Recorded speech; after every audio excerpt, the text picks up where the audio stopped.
My name is Joseph Crane, and this is the Earth Collective.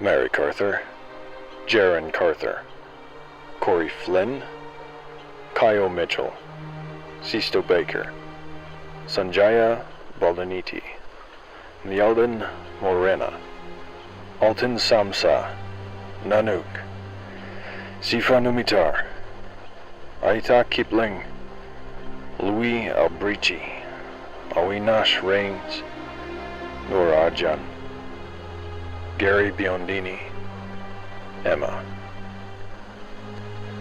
These are the people who are dead or missing.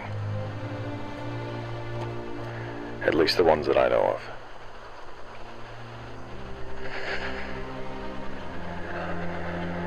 I have left the collective, at least for now. I have taken some of my belongings, the important things, in my rider. I'm currently about a kilometer away from the edge of the collective, between segment 13, segment 12. I'm not really sure, to be honest with you. But now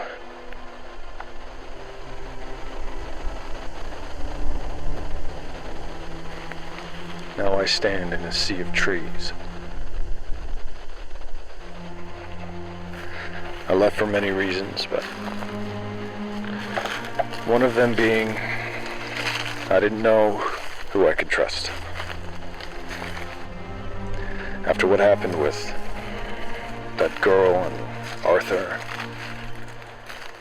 and Denny lying to me about the book and Emma's father, I don't know. I just didn't want to stay there anymore. I know mechanic work is important, but it wasn't enough to get me to stay, I guess. Now, I'm not leaving the collective forever. No, I mean, I'll die out here. Obviously. But I just needed to be away from them for some time, for a little bit. As far as I know, Arthur doesn't know where I'm at. No one knows where I'm at, and that's okay. Honestly, I doubt he'll even notice that I'm missing. He's too busy and all. Finding kids. Taking them back to where they don't want to go.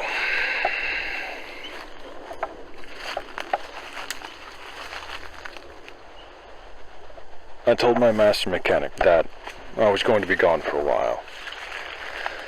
And he said that he couldn't guarantee that position would be there for me when I got back. And that's okay. I can't blame him. As far as my personal quarters caravan, well, I had quite a few credits saved up. And I paid it off for a while. That way it's going to stay locked up until I come back.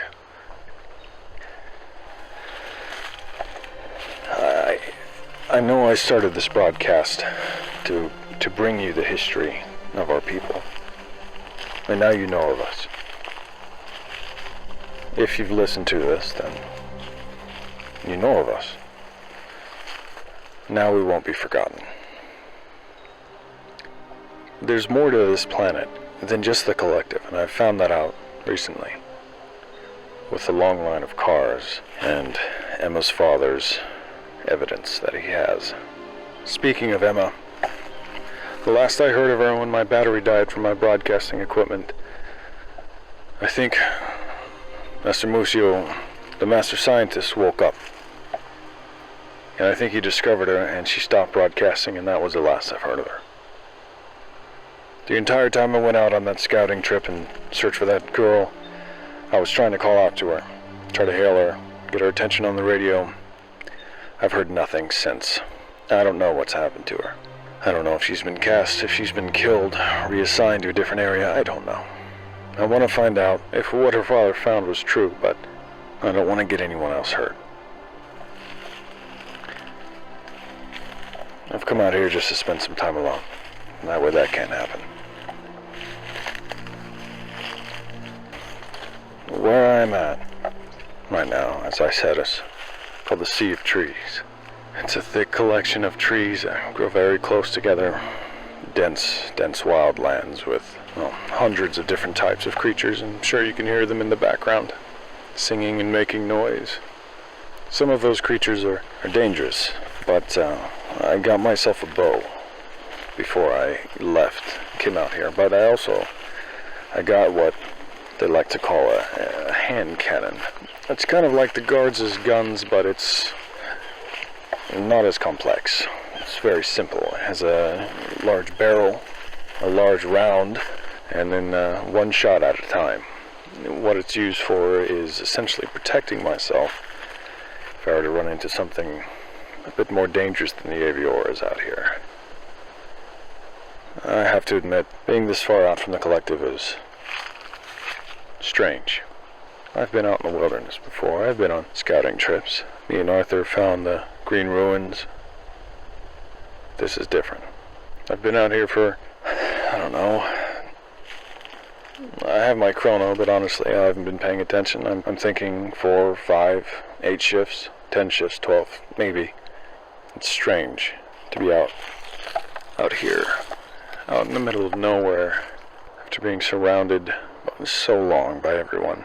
You know, for a moment I wondered why the collective doesn't spread out so we can all have some more room. But I mean, that can't happen realistically. You know, the path exists for a reason. It makes it easy for us all to drive, for everyone to stick close to survive. In fact, that's why I'm comfortable being out here on my own right now. Because, well, through the cycles, while we're not here, these plants grow so quickly over our section of the path that cuts through, we have to cut them down every single time we come here. So as we speak, segment 1 has these large vehicles, the ones that they change depending on the situation. Well, right now, they have these large saws that sit on the front, very close to the ground. And they are driving slowly and cutting down the trunks and the trees and the plants that grew up in the place of the path throughout the cycle while we weren't here. So, the collective is driving incredibly slowly. I have my rider with me, so of course I could catch up. But I'm kind of riding alongside, going in the same direction towards city land, but I'm staying in the trees. It's not anyone's fault. I'm not saying I hate the collective or anything. I just didn't know what else to do. As I sit here, with the wind blowing through the trees and the leaves rustling, hearing the creatures make their noise and the sun shining down in between the branches, rest on my face, warming it. I miss her. But she's dead now, so just me out here, just me. Honestly, I don't even know why I'm broadcasting this to you. This is supposed to be humanity's story, not mine. But really, in a way, I guess, you're the only one I have left to talk to. You're the only one who still listens. I don't even know if you're there. These files could be uploaded to Orbiter 1, and then Orbiter 1 could degrade over the centuries and hundreds of cycles, and you might not ever get found. You might not ever exist. But for this moment, right here, for me, you do. You have to. Because I need you. I need someone to talk to. And that someone is you. I guess for now you'll have to deal with hearing about me and what I'm up to. I'm not much of a hunter. I leave that up to the Fletcher Kings. Frankly, I don't know how to hunt at all, to be perfectly honest with you. I came out here with as much prepared food as I could, in hopes that I could pick up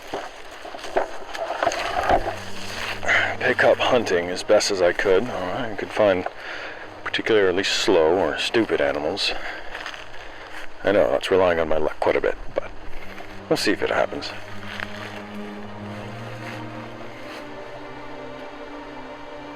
Did you hear that?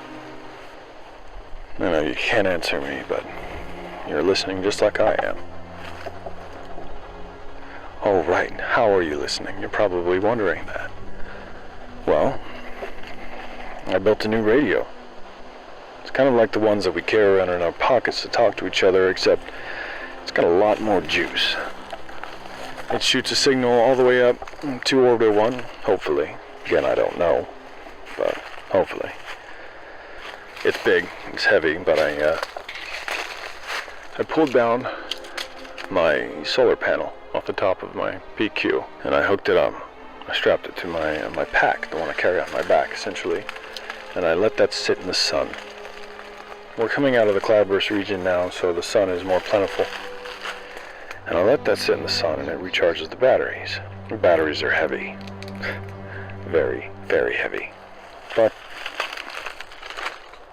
like I said, I need you. Well, if I find anything of note, I'll be sure to hit the broadcast button. It's not recording anymore. It's not right now, because I have my radio on me. If anything,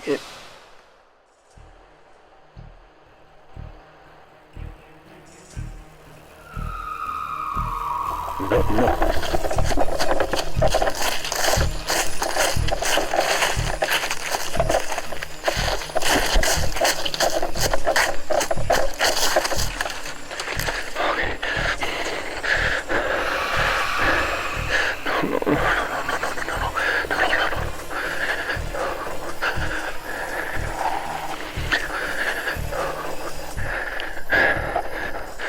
Grammars are these huge creatures.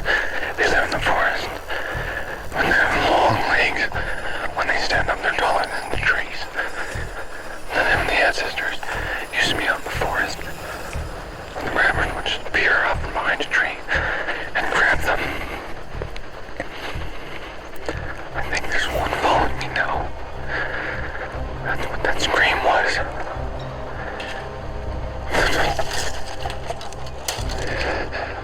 If it finds me, I'm going to die. My rider. I need to get to my rider.